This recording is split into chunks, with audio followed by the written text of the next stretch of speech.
Hi, everybody. Welcome back to another episode of VR and all that jazz. This is episode number 6, and we are your hosts, Oh no, Jasmine my and. internet must be being weird. Am I still here? No, I can hear you now.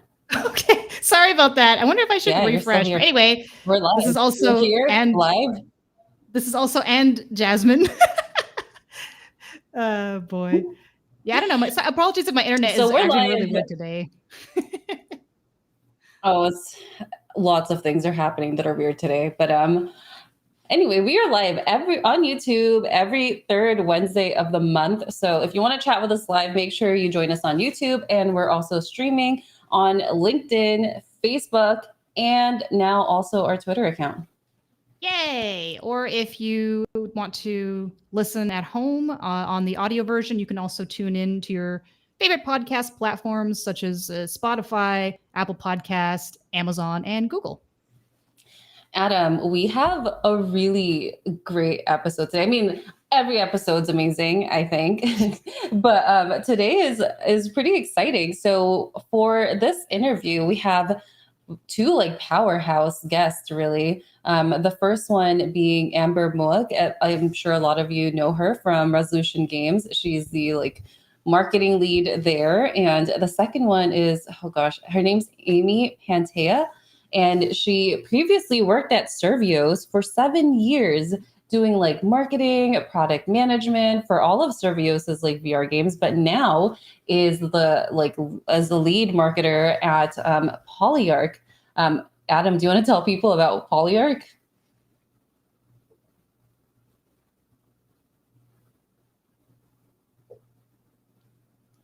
Okay, I think Adam's having some technical difficulties.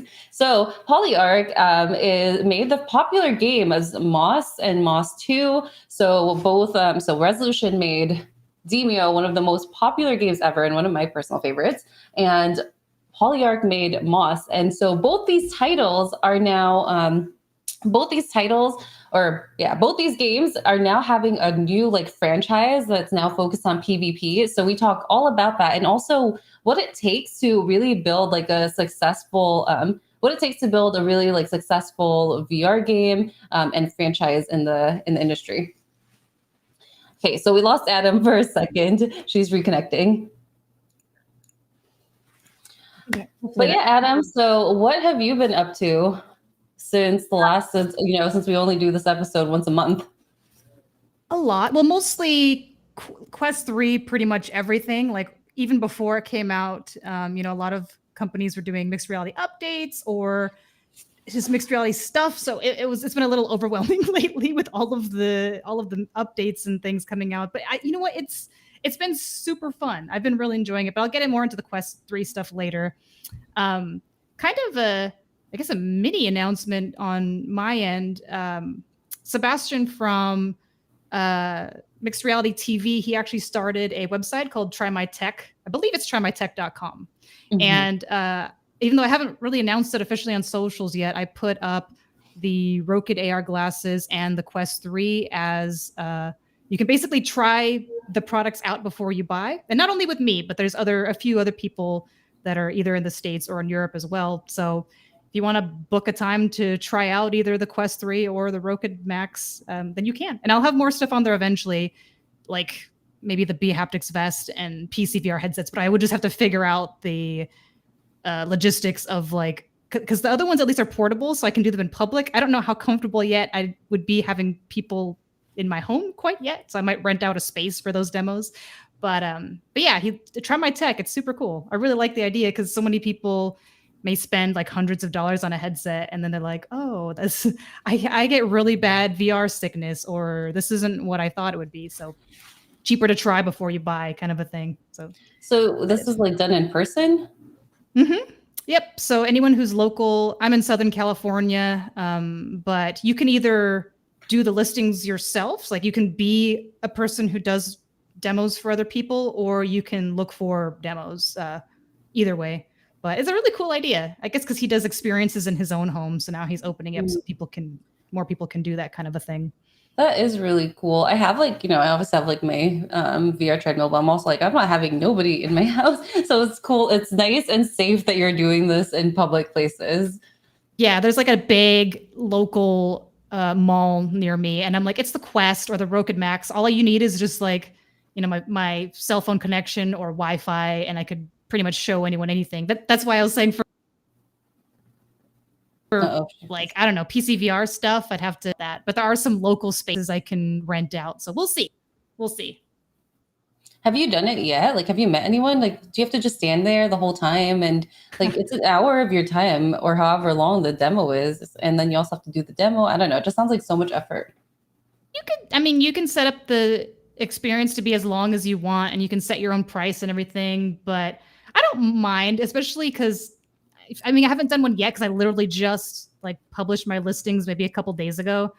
But I don't know. I think it's fun to be able to show people who are new at these things how exciting they can be. Or, I'm going to ask them if they're looking for something in particular. Like, are they wanting to use it for work or gaming? And then I can kind of lean more towards that end of things they probably would want to know or should know. So I don't know. That's cool. I'm excited. Someone book me already. That's so fast. No, not yet. But someone do it so I can be my guinea pig. I thought you said someone did already. Okay. Be my guinea pig. Yeah. So for me, man, I've been doing a lot the past month since we last chatted. I went to MetaConnect, which was very surreal is the best way to put it. I moved and then I had to like unpack all my house, all while the Quest 3 and now also Ray-Ban Meta is launched. And I'm just like, oh my God. Like you're saying you're overwhelmed. I'm so overwhelmed. And the crazy thing is, so I do have the Ray-Ban Metas right here. You do? Okay. I asked her, okay, fun story off of a podcast. I asked her if she had them and I was like, no, don't tell me. I want to know on the podcast. I'll have questions. You said don't tell you. No, yeah, that's what I said. Don't tell me. Don't tell me. So I do have them. And the crazy thing is I've just been so freaking busy with like moving, unpacking, going to like different events, that I've used my Ray-Ban Metas more than I've used my Quest 3. Well, it makes sense because they're pretty much just like glasses. Did you get the sunglassy ones or the clear lens ones? I have both. It's a transition lens. What? So yeah, they gave me, so I got these for free. They gave it to me. And these ones are like light inside and then I go outside and then it turns into the dark lens and it makes me look like a dweeb, but that's fine. I mean, I keep saying, I'm like, man, these frames literally make me look like SpongeBob going jellyfish fishing. That's fine. It's still cool. That's the good part of transition lenses. Lenses? Jesus. Lenses. You know what I mean. Transition lenses. There we go. Yeah, I'm obsessed with these things. They're so good, especially if you're a content creator. I could not recommend enough. I'm actually working on a video at the moment. I was hoping I would have had it already launched, like we're doing a full deep dive review on these things, but man, it's a beefy video. So it should be up by this weekend. So everyone keep an eye out for that video, doing a full review, but they're so good and like so worth the price on so many levels. Yeah, I got to try it at like Best Buy because when I went to go pick up my Quest 3, I was like, I might as well give it a shot. And they're really easy to use. It's just that button on the side, and that's pretty much all you need. They didn't have the Meta AI assistant available like in the demo version, but have you tried that on your? Oh my gosh, yes, I have, of course. It's been really good. So a lot of what I use it for is if I just want to take a quick photo and send it to someone, I just say, hey Meta, send a photo to so-and-so, and then it will like snap the photo and ask me, like confirm if that's the person that I want to send it to. And then they'll push a notification to my phone. So I just press the notification and it'll open up like the message box with the photo to that person that I just have to press send. They don't auto send anything for you, but they like set it all up so you can press send after. It's a really neat feature. I have also used it to do some POV of me eating my food. Like POV videos of eating my food. I was just like, I'm curious, like what would that look like if I was eating? You can't see my mouth or anything though. So you just like see me like shoveling salad towards my face or towards the glasses. It's really interesting. I mean, there's so many cool things you could do with this. I even did my unboxing for my Quest 3 with these glasses. So my TikTok video, I didn't tell anyone because Ooh. at the time, like the glasses weren't out, but my TikTok video with my unboxing of the Quest 3 was actually filmed with this. Oh my God. Anyway, just watch that video when it comes out. It's coming out on my channel like by this weekend. And I'll give you a full deep dive of what I've been doing with this because I've had this for 2 weeks. And I've been using it like all the time. That's so cool. I'm very tempted, but I don't know if I could justify it yet. But I don't know. You're tempting me. I know a lot of people are getting them, so I don't know. Use my link. See. I have a link. Use my affiliate link. Content creation. I don't even know if I get anything. Like honestly, they didn't tell me, but I'm sure I do sometime somewhere. Yeah. So, gosh, should I share a little bit about like MetaConnect? Because I really wanted to do like a vlog or something, but again, I'm just like, oh, so much YouTube videos that I have to make, so many TikTok videos about like Quest 3 and now the Ray-Ban Metas, and I'm just like, oh. All right, so what do you want to know, Adam? Okay, so I photoshopped myself into like all your after party photos, or a lot of them. But where were you in the front during MetaConnect? Because I know they had like the creators in the front 2 rows or whatever. Yeah. Girl, let me tell you. Let me just tell you the whole thing. Okay, I'm gonna start to finish because it was so surreal.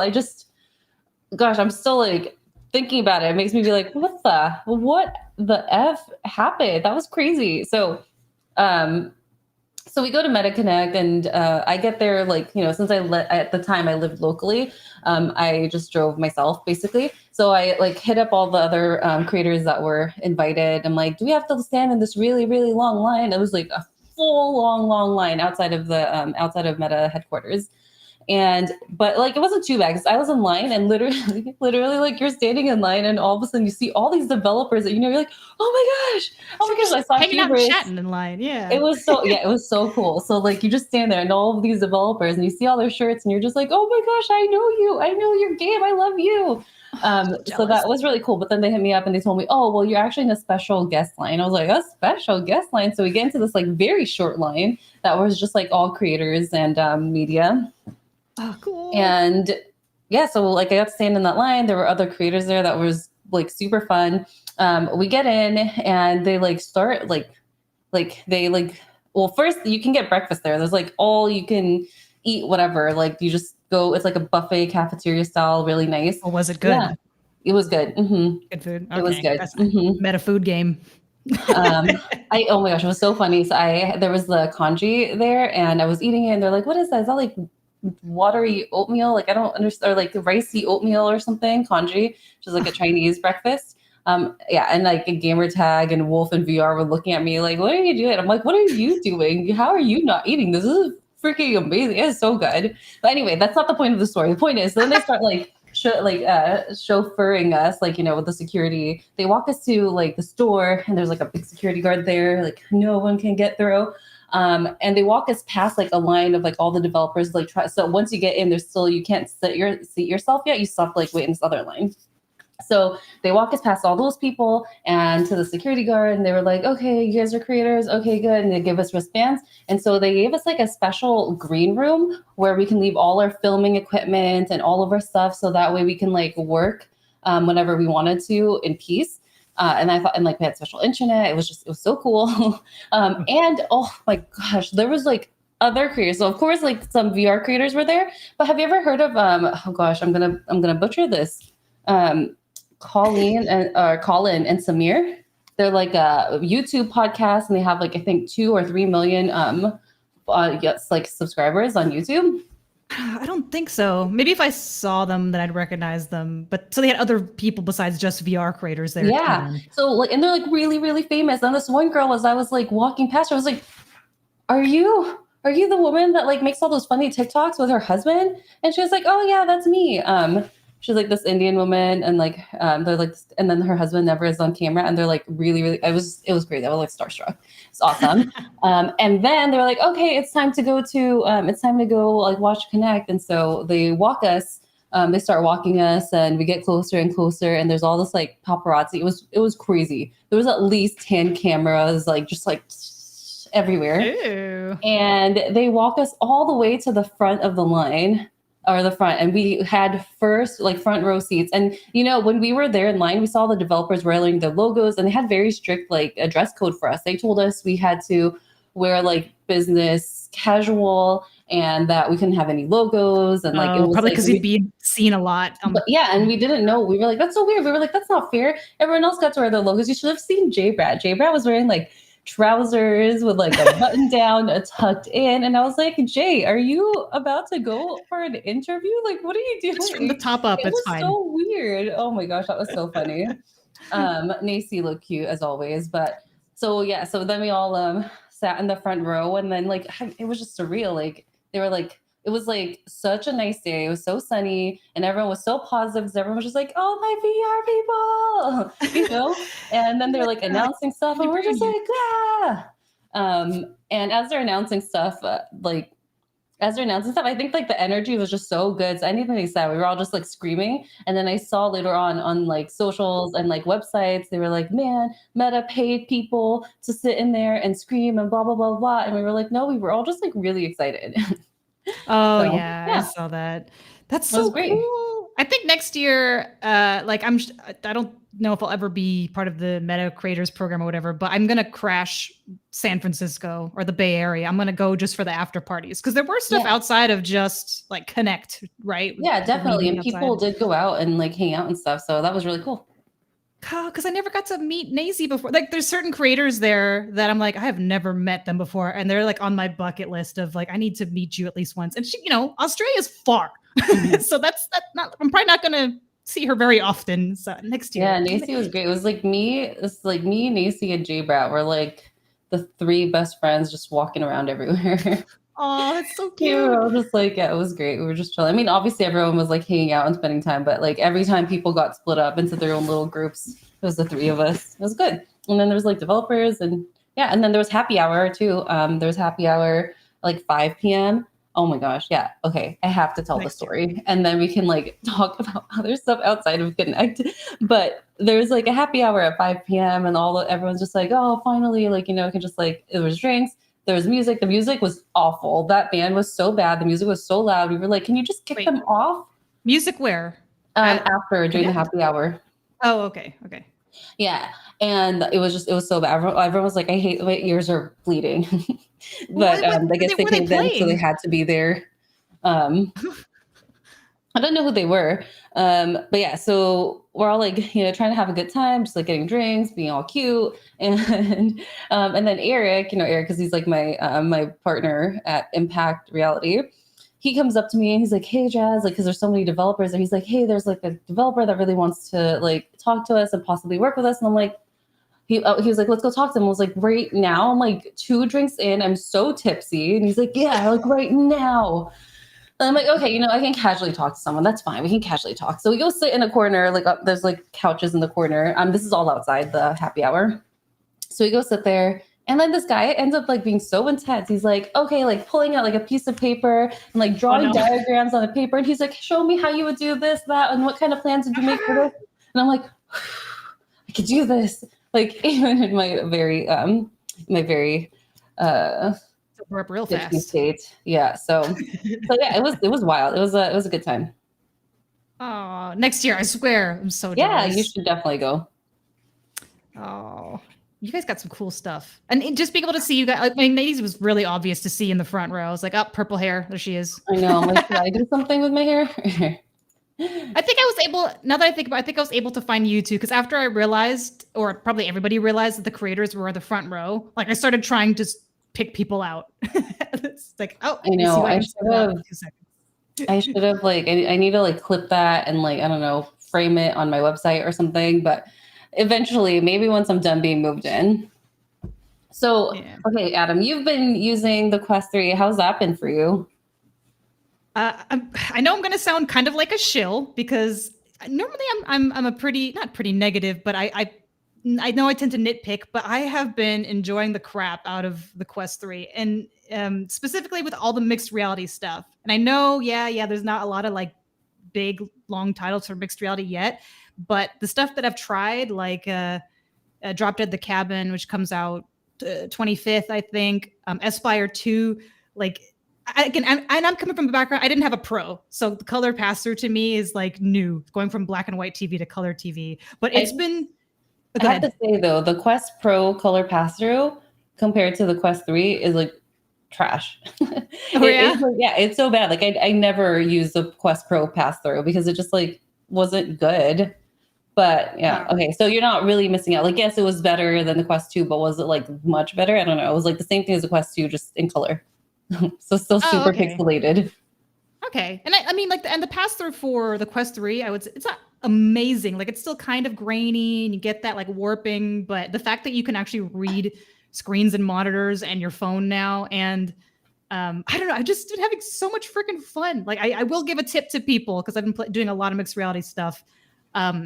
Make the custom Guardian and make it outside of your room versus relying on the like automatic scanning Guardian maker, because especially for mixed reality, like there's two setups, right? There's the Guardian, which is where you get the walls so you can't go past a certain space, and then there's the space setup. That's what marks off your walls, and you can specifically label furniture, windows and doors and stuff, and do that because some games will actually put stuff on your furniture and it's really cool, but it won't do it if you don't properly label it. But if your Guardian is smaller than your room, which happens a lot, you won't be able to utilize the full space. So sometimes I recommend that's why it's like make the Guardian slightly bigger than your room, or just if you have developer mode on, just turn off the Guardian. But you turn off the Guardian, for some reason, the mixed reality, if you're recording and headset at the same time, it'll turn black. And I was like, so I had like hours of footage when I had the Guardian disabled. And I was like, my pass-through is black. I didn't know. So most people probably won't be, I was gonna say, most people probably won't be recording, mixed reality. But if you do want to disable it, creators that watch this, you'll have hours of footage that's black pass-through. It was so depressing. I was like, oh, cool. I got like all of this stuff, and then I got it on my computer, and it's just unusable garbage, except for the part where I'm warning people not to do this. So what's so funny is that like when you, as a creator, when you film stuff, you like purposely try to like muster up all the energy that you have so you can get like, really excited and all that stuff. And it takes so much, so I don't know if people know this, but yeah, when you film stuff as a creator, it takes a lot of energy, because usually when I play stuff, like I don't like talk out loud all the time. I think in my head, but it doesn't like come out. So you have to, think about like certain things that are happening and really emphasize those things. Like for me, because if I'm not doing a tutorial, I try to be funny. I'm not that funny, but any little thing that could potentially be made funny, it's like, you gotta think about those things. You have to almost think differently. Not that you can't enjoy playing a game while you're recording content, but yeah. Sorry if my internet blipped out again a little there. Oh no, or restream or something. Funny. My glasses kept like making sounds. I was like, what is going on? And it's because it's still Bluetooth to my phone. So every time I get like a text message, and then there's a lot of text messages right now because it's my friend's birthday tonight. It just like reads it out loud to you, which is one of my favorite features, is like having it read out the text messages to me, and then I can reply back by saying stuff, and then it'll respond to me with what I said to it and make sure that that's exactly the text that I want to send. It's cool. I love it. It's so good. I actually had my mom try it too over when she was here this past week, and yeah, she was just like, GoPro's in trouble. It was like, oh, GoPro is so in trouble. And then anyway. Well, okay, I don't know if you know this, are the Ray-Bans like water resistant or anything? Because GoPro still has its advantages. Like there are some yes. Yeah. Okay. Like there's some extreme things that I probably wouldn't do with the Ray-Bans. Like I don't know if I would go zip line or go underwater. Like, certain use cases, go surfing with it. I mean, maybe you need one of those granny, like definitely. I totally need that because I frequently like take it off and just like have it hanging, I guess. But you know what's interesting is when we're talking about here right now, like how when you're filming content in VR and you have to be like more cognizant and aware of what you're doing with the Ray-Bans, it's the same exact thing. It's so funny because I watch my footage and it has stabilization, so it'll like stabilize the footage and make it like look as good as possible. But I realize I move my head so fast. Like, what am I? I'm like, yeah, like I move. I'm like, Ray no one's Charles. gonna watch this, even with the stabilization, which it does a pretty good job. I was like, I'm gonna get motion sickness from watching my own like footage. So now I have to like stare at things extra long, like Yeah. Or do like sweeping head motion. But sometimes there's some exciting things to look at, or like stuff happens all of a sudden and you react to it. You know, you're just like, whoa, or you can't. It's hard to predict those things unless you can, maybe you're playing a VR game that you've played 100 times and you know all the scripted events. Like, it's impossible to be able to like react slow, like in a cinematic, you know, like do like your head's kind of like a camera pan. I don't know. That's impossible. I did want to say one more thing about the Quest 3, that one thing that I've like started seeing with the Quest 3, especially with like the popularity of mixed reality, is like with mixed reality games, they're not as, how do I say this? They're not as triple A like, right? Because they're more casual, more like just more casual, right? And that gets me really excited. I am like the casual, cozy type of gamer, and I'm like, it is my era. We are now in the era of what, and people are loving you know it. what? Like, yeah, It's a good flip side, because I know some people are like, oh, it's just like tech demos now, and it's, you know, just short things. But I'm actually kind of okay with that. Like, I don't have a third party strap yet, so I still have the stock strap, and it's better than the two. But after about maybe an hour, I can start to kind of feel it in the back, and you know, but like maybe an hour, the default one that's on it, it's better, but I want a powered one. I want a replacement when I could get one. But I don't know. I'm just really, it's going to sound really dramatic and potentially, I don't know, YouTube clickbaity, but I have been having so much fun with mixed reality. It almost feels like when I started getting into VR for the first time, you know, like I want to hop into everything. Everything's exciting. I'm like, ooh, what furniture in my room can I outline so I can put like, so these ammo guns will spawn on my table. I finally got to try Demeo and color pass through, and I was like, whoa, the board like can snap to tables. And now I'm like, my husband and I can finally play together, because, well, he gets all my hand-me-down headsets, so he's gonna have the Quest 2 and now the Quest 3. But I'm actually really tempted. I'm like, man, I would love to get him a Quest 3 just so we could do like Demeo on our dining table together. Yeah, because I'm like, oh, I feel bad. He'd have to have the black and white sad pass-through. I mean, the game's still in color, but like, it's maybe he just doesn't play in pass-through, then it's only you. Well, he gets kind of VR sickness. Like he's okay for maybe like an hour or so, but his thinking, and then we were seeing online too, is this might actually help him be able to stay in VR longer, having the mixed reality and pass through. And I was like, oh yeah, I didn't even think about that. So I'm like, oh, I don't think a Quest 3. I don't know. It's really expensive. I think it's such a good thing that like now that the Quest 3 has launched with mixed reality, there's like we were both saying that we're so overwhelmed with how much content there is that we have to like try. And I think that's so good, because when the Quest Pro came out and it came out with like the eye tracking and face tracking, it was such a cool feature, and you couldn't use it anywhere except Horizon Worlds. And then there was like no new like apps that came out with the Pro, and it was like, what is this? Yeah. Right? It was updates like. I'm appreciative. It's kind of breathing new life into some of my favorite apps. Like you did Nountown, right? I think you were the one who mentioned it to me. There's an AR update for Nountown now, where you can spawn a bunch of stuff in your room. Like it's the same thing where you spawn, like, say, an alligator, and you say what it is in the language, and then you could decorate your room with just all kinds of stuff. And the part where you practice conversational skills with people, you basically place a door in your room, and then the person visits your room, and you just, you practice language conversational skills. I'm like, this is so cool. This is neat. I love it. I don't know. I can't get enough. I'm going to be like, so one of the other things too that I get like so excited about, I haven't said this to anyone yet. I just thought about it earlier.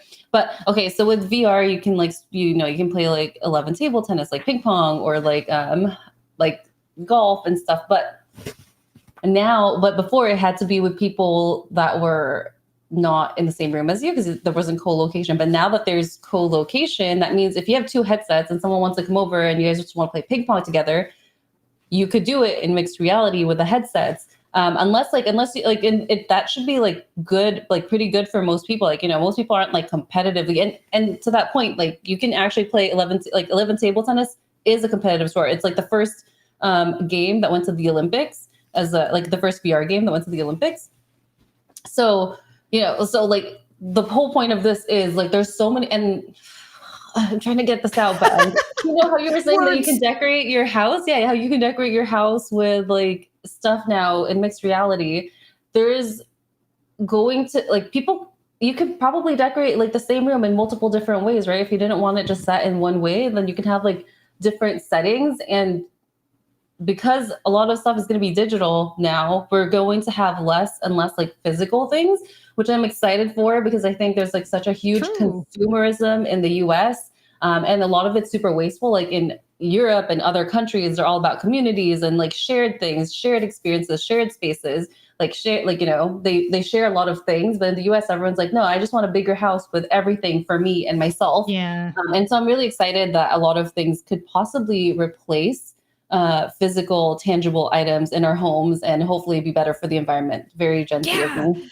It's kind of like the like having your own The Sims. You know what? You get to decorate your own rooms and stuff. Basically, I mean, you'll be restricted by the walls and stuff, but that's why I can't wait for Meta to release those like the augment stuff that they talked about. Because right now, in order for me to see like some of the physical stuff, I have to be in that particular game. I have to have that game open. But if these things were set in the Oculus Home, so like say I put a painting on this wall, and then just every time I start my headset, it saves the stuff that I put in it, whether it's a potted plant, furniture, whatever. Like that would be cool because then you can really make your home your own space, and I don't know. And even at Meta Connect when they showed being able to have like a portal to Supernatural or whatever, and you can just go right in there. I'm like, I love that. That's so cool. They need to hurry up. Yeah, and like, gosh, I guess there's so much to say about the Quest 3. There's one more thing I have to say, and wait, one more thing is I think like with VR it does isolate you from the world, and so especially for new people that can feel scary, right? Because you're like blindfolded and you don't know if like someone's gonna try to all those pranks that people pull when they're playing Richie's Plank experience and people like push them and scare, right? There's all these things, but with mixed reality, it's so much easier to get into VR. Like, do you understand how many like casual people are going to try the Quest 3 with mixed reality and be like, I can see myself doing this? Like people are cooking. They are watching cooking videos while using the Quest 3 and actually like cooking in their house because you can do that. I don't know. Did you see that, Adam? Yeah. There was one where someone was like using a knife, and I guess if you cook a lot and you maybe have the physical feel for it, but I would be like, geez, no, I would not. I would, or even riding bikes. I'm like, oh yeah, some of that stuff is definitely dangerous. I did know someone told me that they were cleaning their house and watching YouTube, so they're like cleaning surfaces, but so that kind of dishes, cool. Stuff that wouldn't potentially put you in harm. Yeah, like I can totally see that. I took mine. What was fun? I was playing something in VR and I was like, you know what? I got to go to the bathroom. Didn't even have to take my headset off. Just boom, put the pass-through on, walk to the bathroom. It's hand tracking, so nothing's getting dirty. It was great. It's so funny. That long. Just as long as you don't as long as you don't accidentally record anything, which is like one of the jokes that Eric made to me. He was like, oh my gosh, I have to make sure I'm not recording or like accidentally live streaming with these Ray-Ban Metas. Like imagine I go to the bathroom while like live streaming to like Instagram. Oops. Oh God. Yeah. I don't know about for the Ray-Bans, but at least for the Quest 3s, I noticed that like the recording is very zoomed in. So when I think I'm looking down, you almost have to, the creator tip, by the way, you have to like really look down in order for it to actually capture what you're looking at. Cause that's another way I ruined a lot of my footage. It's cause I was like, oh, look at this thing on the floor, but it's actually showing like just the top of the thing. I have to really like crank my head down. So that the recording tools haven't really improved much, unfortunately, from between the Quest 2 and Quest 3. But I guess it's nice that, like the Quest Pro, you can actually record pass-through, because you couldn't do that on the Quest 2. It would just have a black output, and you'd have to use like screen copy or something. So I guess better in that sense, but not better in like quality. Yeah. Okay. And we are talking a lot about content creation, but it is relevant to this episode because this episode is actually focused on like all about marketing for Demeo Battles and Moss 2 and Glassbreakers. So should we air this interview with these two fantastic ladies? I think we should. And I do want to mention first too that this is going to be fantastic for any of you that are maybe looking to get into marketing for games, or if you're an influencer and you're like, yeah, how do I get the marketing people to notice me? Or even if you are like us, maybe you started off in content creation and then you ended up wanting to move on to something more marketing in particular, like JAS and I did.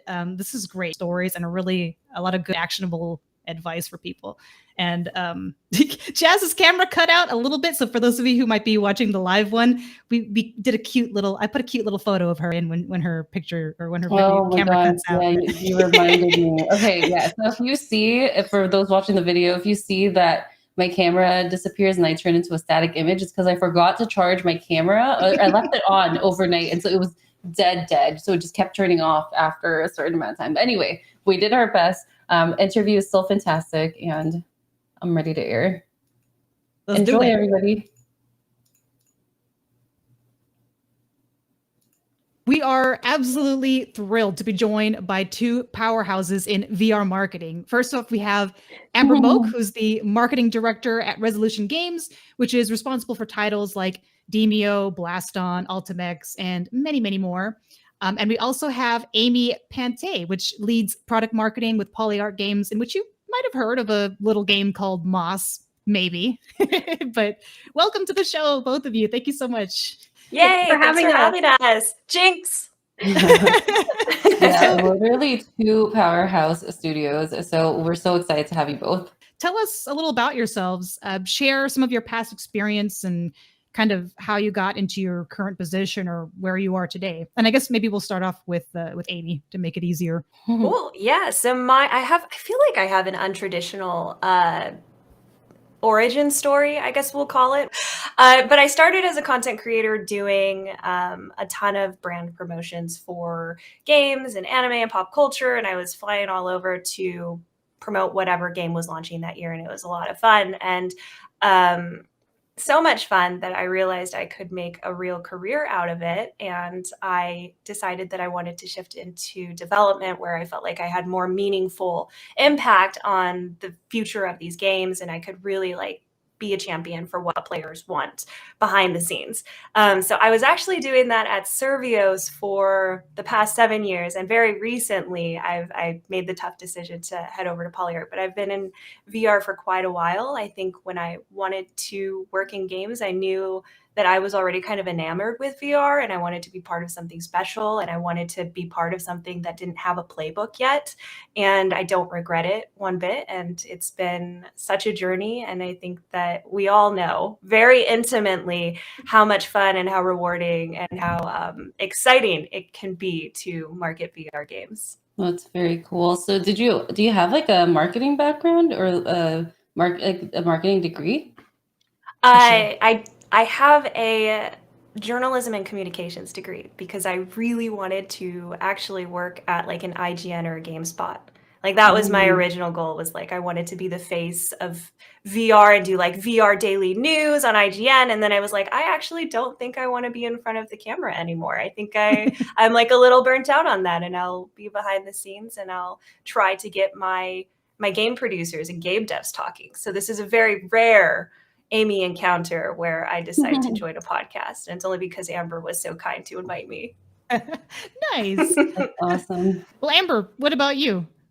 Yeah, so my background is a little untraditional as well. So I am a PR person. I went to college for that, went straight to a PR firm, even did like communications for the Girl Scouts.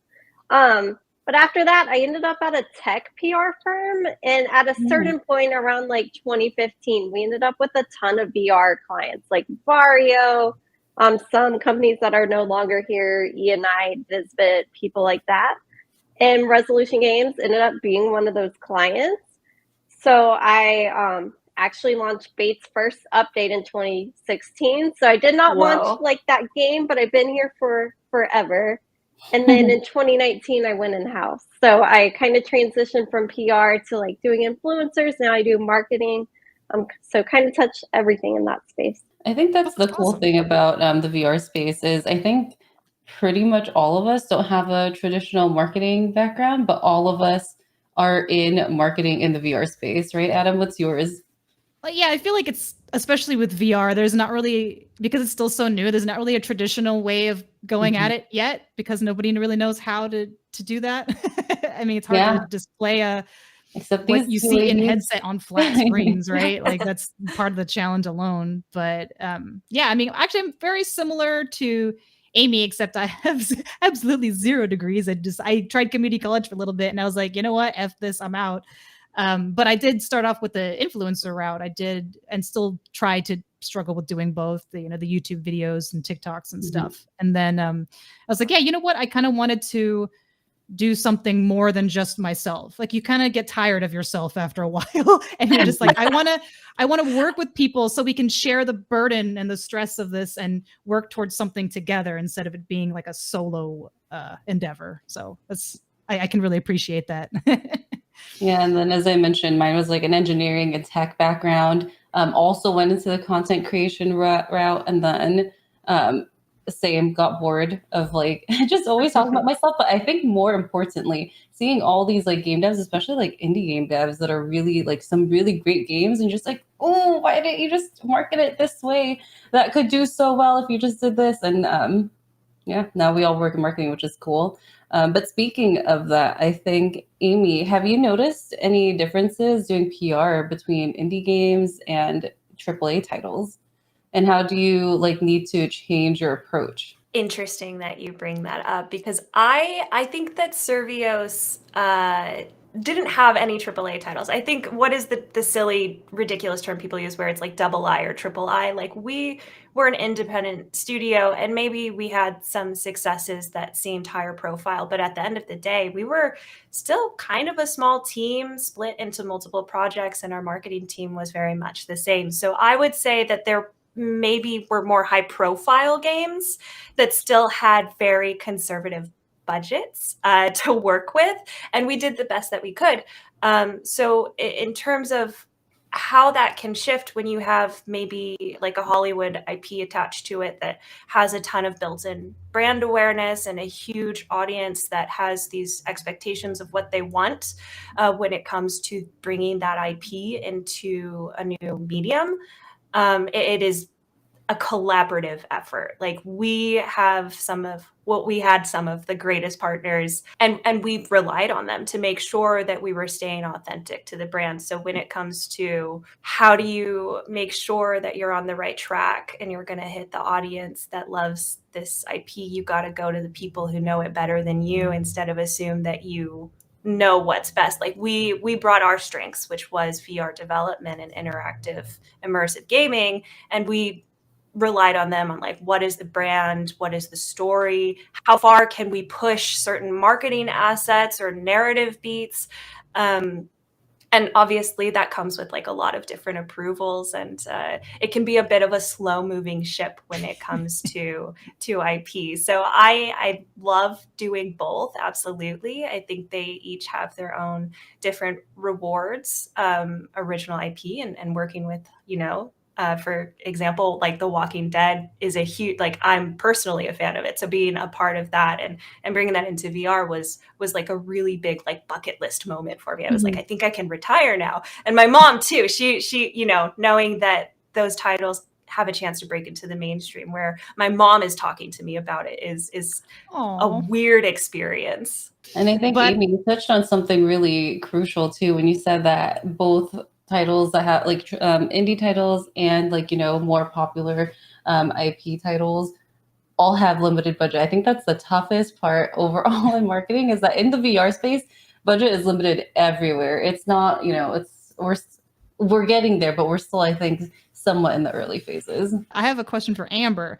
This one's so you have a ton of experience with influencer marketing across gaming.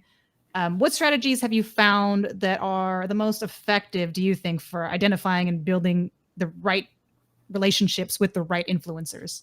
Yeah, so it's all about like knowing your audience. First, you need to know your game's audience, which is hard before launch. Like you have a good guess based on like beta players, but you don't know how things are going to switch once the world can play. And then really just finding influencers who overlap with your audience. So like right now we're getting ready to launch Bracket Club. It's a sports game. So, you know, there's like athletes, like I could go to huge tennis stars if I wanted to, but do they have a gaming audience at the end of the day? Probably not. So just trying to like merge those two audiences. You don't want to go too broad. Going with like micro and mini influencers tends to get you the best results. So I have another one for, I guess we'll probably go back and forth to keep it even with the questions. We love both of you. This one's for Amy. So how, probably me and Jazz are going to have a lot of questions on this one, but how, first of all, are you still doing influencer related things? And if you are, how the heck do you balance time between, creating content and working for a company? And do you think that experience from one helps the other or vice versa? Just how? I guess the answer is I don't. At first, when I made the transition to your like typical 9 to 5, right? Like this is my career, I'm putting this first. I was trying to double down, and I was actually like an official Facebook gaming streamer. I had a separate YouTube channel going. I was working, full days at the studio, and then I'd go straight into my little YouTube office with my team, and I would start making content, and I'd be up all night, and I wouldn't get any sleep. And I realized that wasn't sustainable. So I think throughout the years, I've learned to prioritize what's important to me and not my YouTube channel and not my community of followers and also not my game studio. Like what is important to me, what satisfies me when it comes to creating, because that's kind of how it started in the beginning. And I'm sure you two can relate. Like I was a content creator, not because I wanted to like grow an audience or find fame or anything, a little bit to get some like free game codes. Like I'm not even gonna lie. Like I think we all have been there. Yeah, fair. But it was genuinely like a creative outlet for me. Like I was doing it because I wanted to do it. And I think when I started to feel like it was maybe more of a business venture, I had to walk away from like streaming all the time in the YouTube channel. So now I still create very minimally, and I do work with a few brands, and as long as it's not a conflict of interest, it's something that I like to do, but I'm definitely more choosy, and I think I'm in a position where I am lucky enough to not have to say yes to all of those different opportunities because I feel very safe and secure in the type of work that I'm doing and the value I bring and the value that they see in me. So I'm very grateful for Polyarc. God, yeah, don't underestimate the power of a stable income, especially when it comes to content creation. I feel like there's, for the people who are full-time, some months are like, oh my God, make it stop. There's just so much happening at once. And then there's some where it's like, please, anybody, like what's happening? The well's dry. But that's so cool. Yeah, I think very similarly, like I used to actually live stream a lot, but once I started working for Live and trying to balance like, okay, full-time job with trying to stay relevant, right? I was like, I don't really like streaming that much. And it takes up time that it's just a chunk of time that I can't get back versus doing, video content, which I could chip away a little bit at throughout the week. It doesn't have to be, just finding the right balance of what kind of content I can still manage and be okay that I may not be like being able to like release all the Quest 3 videos out right now at the same time as some of the people who do just do content creation full time. So it is like a lot of mental switch, I think, that you have to make in your brain or at least being more settled with. you can get swept away, especially when you're seeing what your peers are pushing out and you're like, how did they release like 12 videos in a week? I don't understand it. So there's a lot of like self-criticism and comparison, and you get swept up and you're like, I gotta go. But as long as and I think you're doing it, like you're mindful of what you want to work on and how you want to like manage your time, you're good to go. But there was one thing that the second half of the question was, how does it help with marketing? It helps. So I feel like if I went back to grad school for a marketing degree, I don't think I could get the same sort of experience that you get from being a content creator, because you have such a close pulse on trends and content that's performing well, and you can bring those insights into the content that you end up making for your studio. And the networks that you make as a content creator are invaluable. Amber is, very specialized in working with influencers, but as a content creator, you're usually partnering with these people and having like a little bit more candid conversations that I've noticed when I'm wearing my marketing hat, that I don't really get that same sort of authenticity anymore, because, sometimes they see dollar signs, or sometimes they see, this is a marketer in a suit. So, it feels very business. But when you're a content creator, it's a little bit more collaborative, and there's more creative conversations and expression and bouncing ideas. I think that I do miss a little bit by being a little bit more far removed from the day-to-day hectic lifestyle. Yeah, everything you said is so insightful. And I think like what Adam said too about like having to stop live streaming because it just takes so much time. And I think if live streaming VR wasn't as difficult as it is, because really I think I like lose my mind every time I try to live stream VR. Anything and everything that can break will break before a VR live stream. And so for that reason, I just had to, like, for my own mental health and sanity, I cannot do this, like the live streaming part, unless absolutely necessary. Props to the people who do VR live streams, by the way. Yeah, I'm curious. So what would you say, like, I mean, I guess we'll go with Amber first and then Amy, but what is do you have a day-to-day? Like, what is marketing at these like big companies in the VR space look like? Every single day looks different. So yes. There's always some kind of meeting, whether it's like the big marketing team meeting or something specialized like the community managers or like the PR team or something like that. But yeah, besides that, there's no constant. You're always working towards some kind of launch or major update.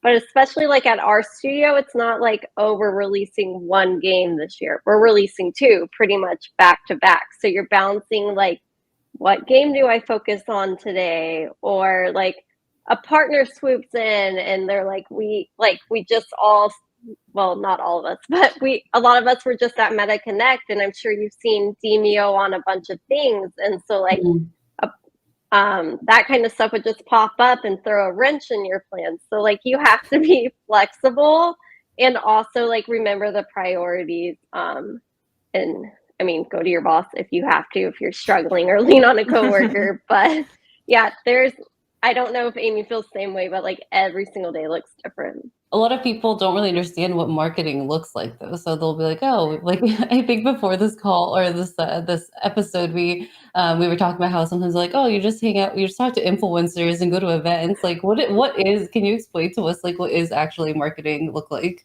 Yeah, so marketing can be so many different things, from like advertising, which is probably what most people think of, to influencer relations. So like games don't naturally end up on YouTube channels all the time. Like that someone in marketing reached out to these content creators and helped get them interested. Or there's even public relations. So how did the game end up in the IGN? Someone pitched that reporter, most likely. And then there's community management, which all you guys know really well. A lot of the time that has like social media as part of that person's job description.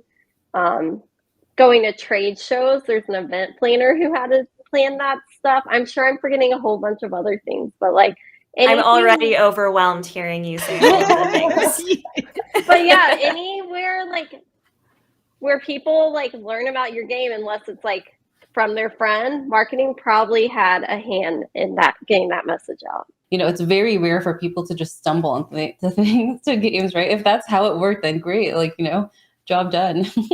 But Yeah. there's a lot more to it than that. So thanks for the I mean, explanation. Like there's always a chance that things can happen organically, right? But you don't want to hope and rely and put all your cards into just organic. Like you got to prepare for the worst. So you can have even if you had a really great game, it just might not gain traction naturally without without that initial push to get it there. So Amy, how about you? What is you're gonna say I don't have a day-to-day, so try your best to explain, like, what are the kind of things that you do? Are you in a bunch of meetings, or are you doing like strategy stuff? Like, what's going on? I think of marketing as like game dev for people who don't like math. If you want to work on games, you're like actually making the game and you're behind there and you're coding and you're like really smart. Like my partner, he is a lead developer, he's a lead programmer, so I see what he works on and I'm like, that looks like alien to me. I could not. And he's like, no, it's just trigonometry. And I'm like, okay. That helps. Yeah, so for me it's like I want to make games, but I have to do it in a way that makes sense to me, and that way is like storytelling, right? I went to school for journalism and communications. I'm a content creator, so like storytelling is so important. And I think all of the different channels and areas of interest that Amber already touched on are ways that you can share that story to people who are going to resonate with it. And my brilliant marketer from Servios that I worked with used to just say, like, marketing is just creating value and like packaging it in a way that resonates with the audience that you're trying to, the audience is going to see value in the thing. And that makes a lot of sense to me. And I think it's an easy, tangible way to think about marketing and all of why there's like 100 different ways that you could market something to someone. But my day-to-day right now, because I am very new to the team, is a lot of project management, actually. So I'm herding sheep and I'm getting people in rooms to talk about things, and I'm trying to align folks on different goals that we want to meet so that everyone feels unified with what their actual marketing goal is, as well as like who is the person that's going to play this game, as well as where do we see this product, like what does that success look like to each of you individually, and is there a way that we can bundle it all up into like one strong statement, and then we'll plant our flag in there and we'll march toward it, and everybody sort of has that vision, from PR to influencers to events to social to paid ads. Like they're all kind of driving to the same thing. So that's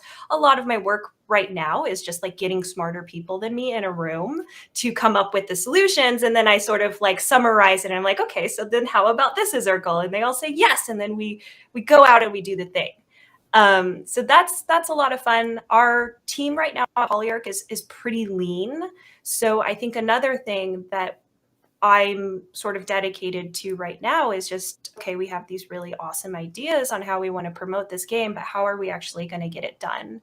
And that's where like the budgets and the numbers and like the hard conversations of, yes, I hear you want 10 trailers, but like realistically, this is how many we could do, unless you want to make a bigger budget or you think there's going to be a bigger success in this game, that we can talk about that. But yeah, it's right now it's project management, which is like the not so fun part of it. But when we're like deep in a launch, it's everything. There is no day to day. Like some days you're answering stakeholders, and other days, like you have a platform that wants to promote you, and so you have to drop everything because we know there's so much value in being able to be showcased by a platform.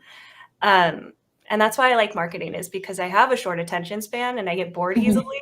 So if there's anybody listening to this podcast and you're like, how do I get into game dev? And also I have ADHD, marketing is your home. Like, come join us. It's great.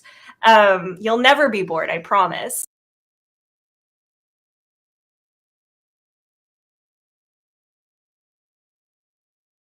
I feel like there's a lot of translation that goes on too, as well, between like the developers who are like, oh, it's easy. You just big word. And I'm like, nobody knows what that means. So then you have to translate it like I'm 5, and then they do, but it's still kind of complicated. So then you have to take that simple developer translation into then something that normal general public can understand. So I find, at least personally, that's a lot of my job, is like, no one's going to know what this means. I barely know what this means. Like, we need to like chop this down and make it make sense. Yeah, But so it let's could be get to entertaining. some fun questions. Like, what would you say is like the most fun or successful VR, XR marketing campaign that you've worked on? I guess we'll start with Amber. Mine would be Yeah. Demeo's launch.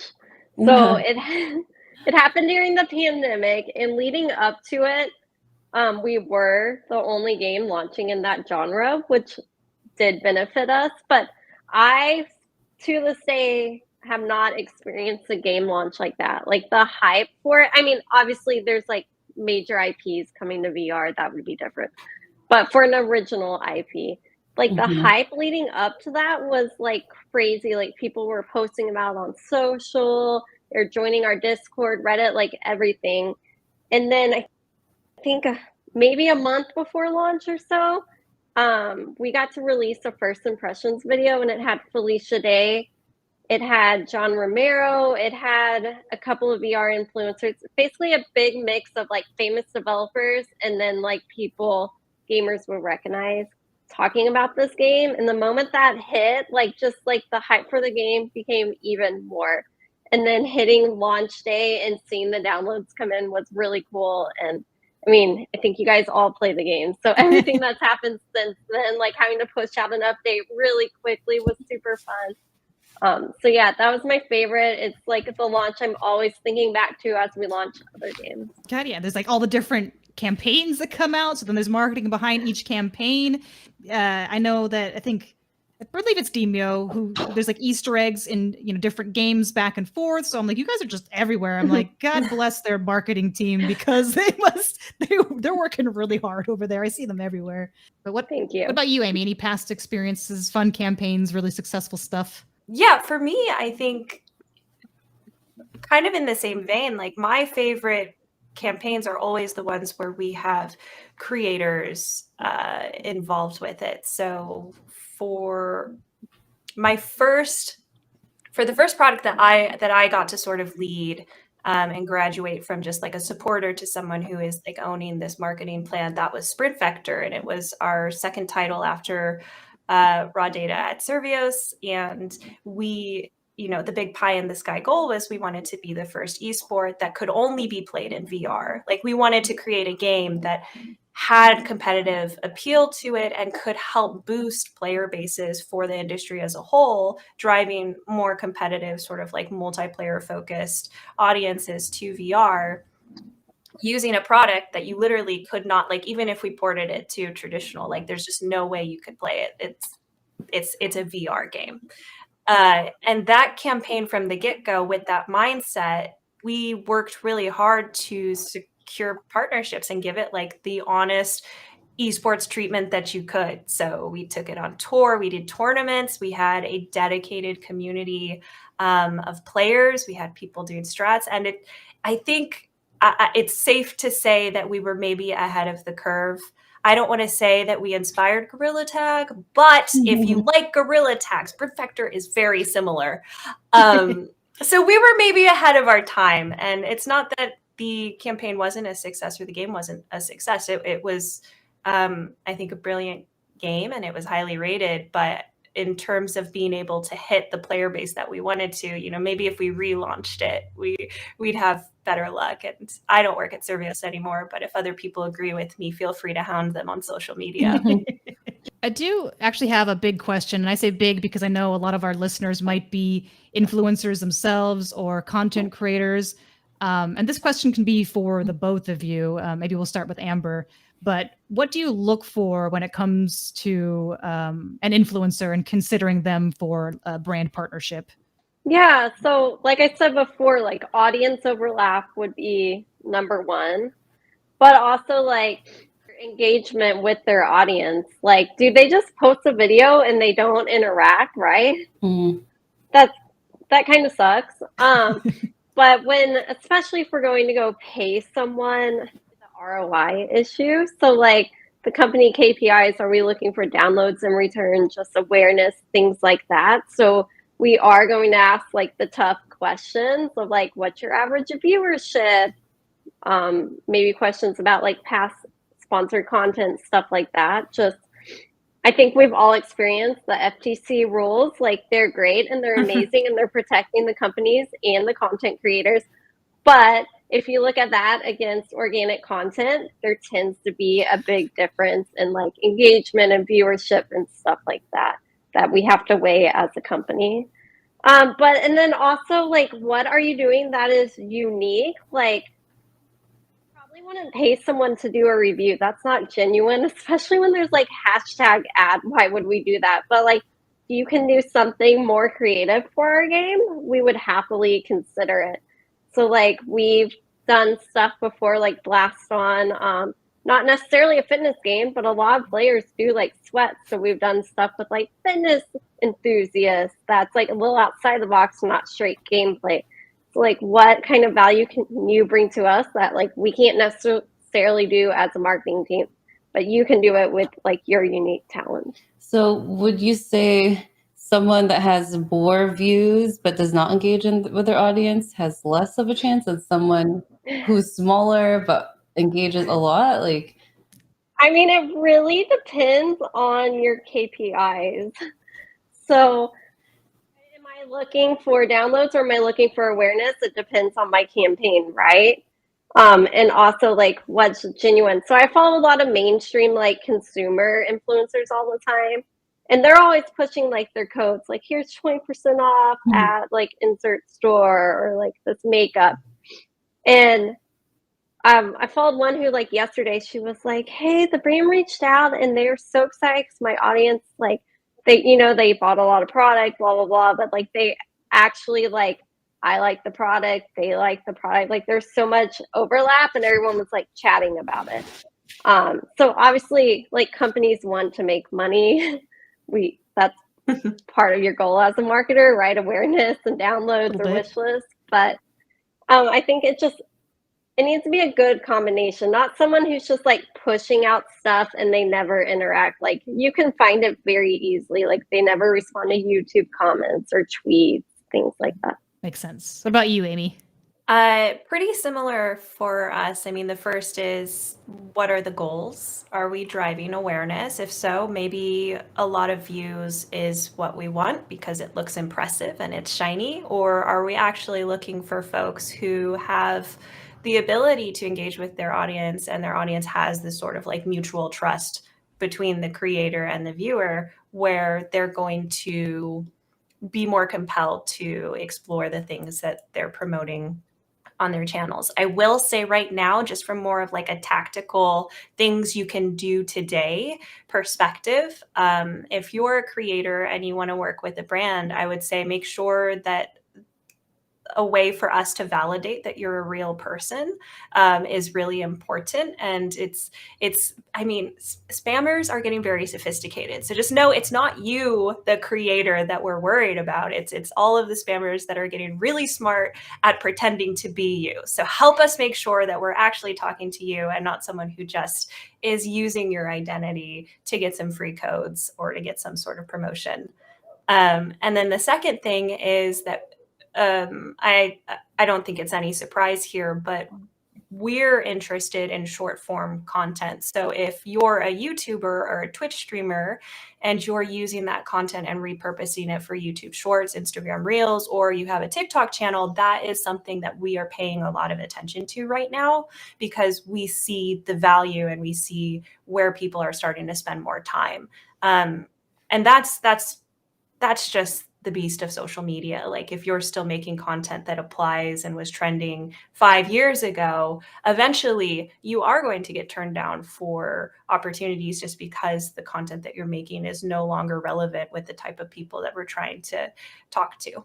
And I want to add this one too. I know we've seen it on Twitter a lot, but I don't know if I only see it because I follow a lot of marketing people, but please make it easy for us to contact you. Like sometimes we find people and we're like, you would be awesome to work with, but I have no idea how to work with you because your DMs are closed and there's no emails anywhere. And so that's, missed opportunity that could have gone to, someone who would have worked great with the company. So helpful. As a marketing person, you typically don't reach out publicly. So like there's times where I've stalked people on all their social media and then you like finally find an email or an open DM. So Got Yeah. it. if you can turn those on, it'd be super helpful. So Amy, when you said that like you want it to be easy for you to confirm who the person actually is because of spammers, which is getting so sophisticated with AI, what is the best way that people could do that?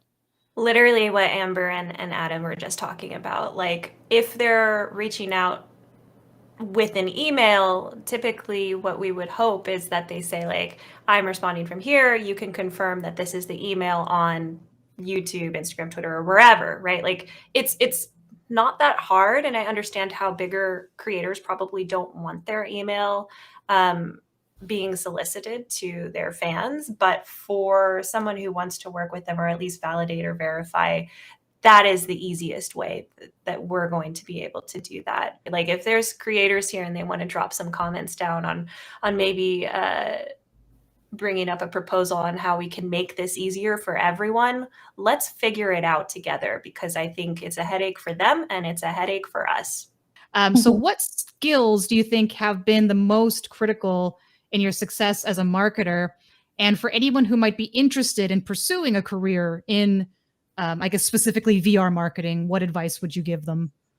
So a skill for being a marketer, like across the board, it doesn't matter where you're going, is like being a good communicator and knowing how to write.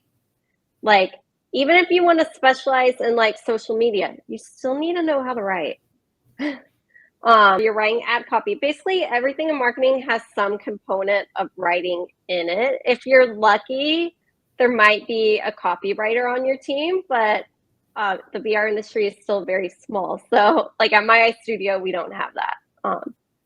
And I saw Amy shake her head. So No, sure don't. And So also, I think- I was Oh, gonna go say AI is so helpful, but like, oh my gosh, you can totally tell when AI wrote it. So, you actually have to be good at writing. yeah. And then also knowing how to communicate. Like if you're thinking about like social media, you shouldn't post the same exact copy everywhere. Like maybe it's the same video, but your audiences are probably slightly different on each platform. So knowing how to communicate to like, say Instagram is a bunch of kids to them and your Facebook is a bunch of people who are like 40 or older, you'd probably say the things differently. And that translates to like all of marketing, like whether you're at a trade show talking to people in person or advertising in different places, like just knowing how to communicate to your audiences. I also want to add like building relationships, like learning people skills on how to not be a jerk.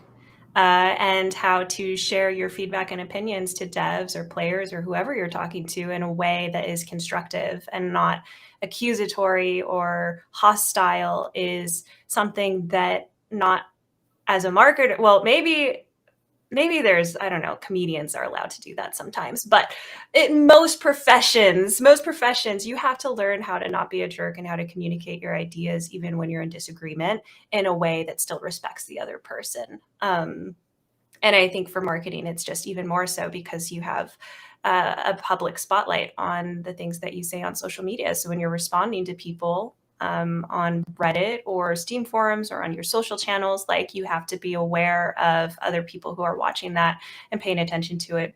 But you don't also, like you can have a backbone, just do it in a way that is tactful and respectful of other people's opinions. So if anyone is interested in pursuing a career in the VR XR marketing space, like what advice would you give them? I think this industry is still so young that like you can have the technical skills or the marketing skills in our instance, but like having an actual genuine interest in like VR and AR like comes across when we're interviewing people versus someone who just wants a job. Like being someone who like actually uses these headsets and like is so excited to get to experiment and work with this stuff versus like I just want to work in gaming. I don't care what the game is. It definitely shortlists you, I will say, to have any sort of, if not professional experience, like even passion projects. Like if you have a podcast where you talk about VR, or you did a game jam one time where you made a VR prototype, like even things like that that have no like hard formalities behind it, or certifications or wow, I can't speak right now, like graduate degrees. Like, you don't have to have that, but your passion can be shown through the things that you do on your free time. And I will say that we've definitely hired folks because they have gone above and beyond to say, like, no, this is an industry that I am invested in, even though it hasn't necessarily been my day-to-day paycheck. I want to make sure that we let the audience know where we can find you, but more importantly, before that, we want to know what exciting things are on the horizon for Polyarc and Resolution, because I know both of you guys have like I'll let you guys say it, but there's a lot of exciting stuff coming out. Maybe I'll switch it up. We'll start with Amber. You get to talk twice in a row. Haha.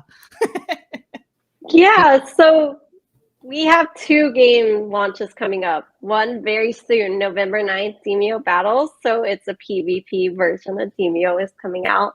We're super excited to see how people like that.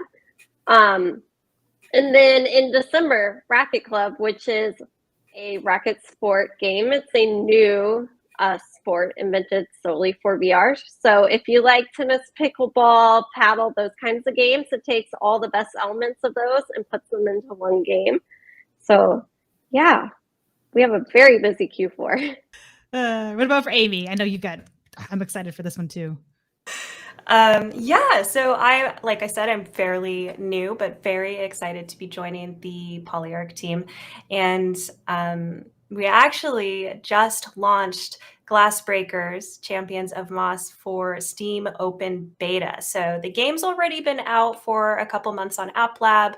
It's still early in development, and the team has been really wonderful at implementing and integrating ways for the community to get involved early, which is so important with multiplayer titles. But it's awesome. If you love Moss and Moss 2, the game is sort of like a 1v1 strategy MOBA-like, but it takes place in the universe of Moss and Moss 1. Or Moss and Moss 2. So it's got the same sort of like enchanting and very like magical environments, and the characters in there, some are familiar, some feel like they could be familiar or might be teasing future stories. But it's great. And if you want to play it, it's free to play. You can download it right now. Did you say MOBA-like? Yes. 1v1. The pressure is on. How about this?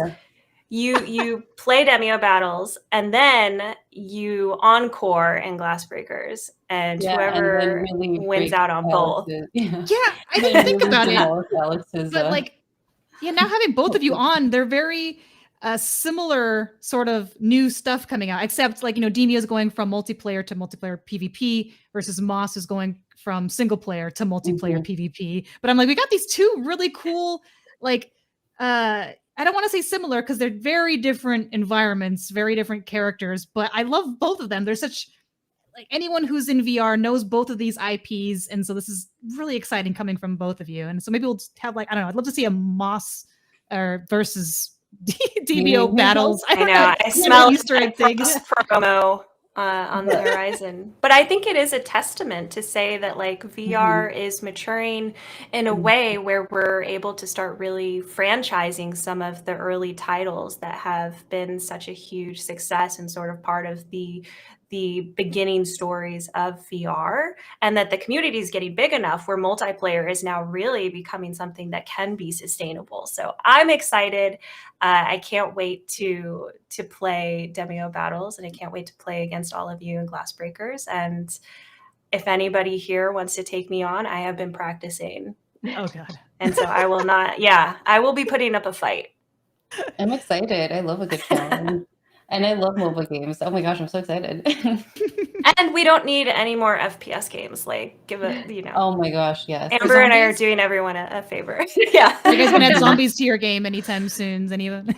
No offense to zombie games out there. Like, there are some great ones, but there's so many. It's nice to have new stuff. Let's get new things in there. And I think that's, like with mixed reality being a thing, there's so many more like cute or casual or relaxing games coming out in VR. And I'm just like, yes, this is my era. This is my VR era. Because I don't do FPS well. All right, awesome marketing ladies. I'm going to have you do the typical thing, all the CTAs that come at the end of all of the things. So we'll start with Amy. Where can someone find you or Polyarc or all of the important things, places that you want to take people to? Yeah, if you want to talk about VR marketing, content creation, or you just need someone to chat with, how do I get into VR? I love doing that in my free time. Happy to chat with you. You can add me on Twitter at Miss Habit, and then we can take the conversation from there. And if you are interested in Glassbreakers or you want to check out Polyarc, just look it up on Twitter at Polyarc Games or at Glassbreakers VR. We actually, for some of you very early Moss fans, we actually just launched a Discord channel as well, which is very active and full of wonderful and wholesome people.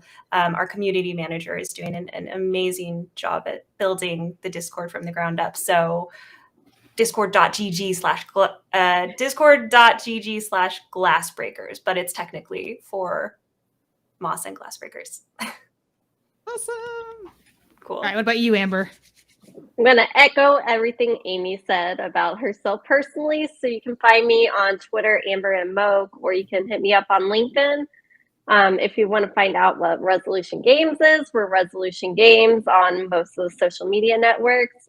If you are especially interested in Demeo Battles, it's Demeo Battles on Twitter, Facebook. You can hit up the Demeo Discord to talk about that game. And then Racket Club is Racket Club VR on most social media platforms. A lot to manage. Yeah. But JAS, did you have any other questions that you would like to ask any of our awesome guests before we wrap up? I'm just so excited. This episode is so star-studded, right? You like have Demeo and Moss both franchising. It's just, and like having the two people that are leading those efforts. It's amazing. It's awesome. I'm just glad this podcast exists. Thanks for having both of us on it. Yeah, it's been so fun. Me and Adam like interviewing all the amazing ladies in the VR space. Every time I just I right now I have like goosebumps. I'm like, oh, this is so great. I love hearing all the people and women that are like building up the XR space. So thank you both for being here. Thanks for having us. Yeah, thank you so much. We really appreciate having you on the show. And again, make sure that you follow both these ladies as individuals as well as their companies and play all of their games, try all the betas, do all the early access things, App Lab, side quests. They're in pretty much every platform you can think of with something. It's amazing. So thank you guys so much. This has been so fun. We got to talk marketing again sometime. Happy to. Thanks. Adam, how excited are you for Demeo Battles and Glassbreakers? I'm excited, but I suck at those kinds of games. I'm really bad. I'll make someone else's ego will be very happy playing against me. I was like, oh, we should play together then. You'll make you feel good about yourself. Yeah, I always need a little boost of confidence. Oh my gosh. When she said MOBA for Glassbreakers, oh my God, I'm so excited. I didn't realize it's already out in beta. Did you know that? It's like an open beta right now. It started last week. Yeah. So I have to jump in and try it. But then I'm gonna get my butt beat. I already know. But I love Moss, the world. So I'm willing to, as long as my destruction is pretty, I will accept it. Yeah, I think the main takeaway from this episode was if you want to build a super amazing game that just like lasts the test of time, like Demeo and Moss, which are now franchising, there's so much work that goes into it. I don't think that VR marketers get enough credit. And like, obviously these ladies are just crushing it. And it's really impressive. The amount of they're like the people, right? For sure. Do the thing. Listen to Past Adam and go follow them on all of the things. Listen to Past Adam. Yeah, that was awesome. Thank you everybody for joining us. This was really fun. If you ever have any ideas for podcast episodes, we're open. Leave them down in the comments and we'll try and find I'm sure there's some amazing VR lady out there that is doing exactly the things that you want to hear about, as witnessed from this episode. 100%. We need more to add to the sheet. Always to the sheet. We have we have a very long sheet of ladies to interview, and it's just every time it's been so great. Every single time, everybody that we've had is just like, man, this is great. So energizing. All right, well, thank you all so much for being here with us, and we will see you in a month from now. Yeah. Let's see what happens. It's almost like a time capsule. Every time I have an episode, like what's happened in the past month in the VR space? So much. All right. Yeah. Well, thank you, everybody. Goodbye. Bye.